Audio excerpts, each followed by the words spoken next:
A brand new UI for Google Trends has arrived, and this has brought some very, very interesting new features, but also some of the older ones, the classic ones, have gone. So let's see the changes one by one. Number one, Gemini integration. We start now with a very general area of interest, and Gemini helps us to convert this into specific search terms that we can then explore and compare with each other. The maximum number of terms for comparison, it has increased from 5 to 8, so that's more degrees of freedom, very welcome change. We have the maximum number of rising queries available, gone from 25 to 50, which is a fantastic update, because this is exactly the area, the rising queries is exactly the area where trend discovery happens. Now, a few things are not available anymore, at least for now. Let's have a look at those ones one by one. Again, interest by region. You see the heat maps are not available anymore.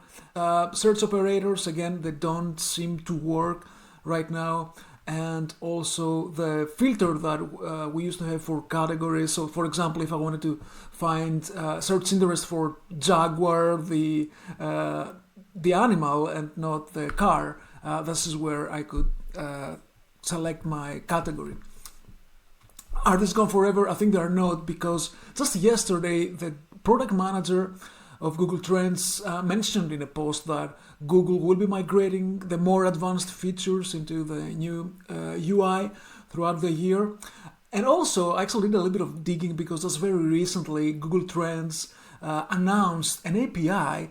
And for the API, it's very explicitly mentioned that the API will offer region and sub-region breakdowns, which means that the data will be there, and hopefully it will also make an appearance on the UI.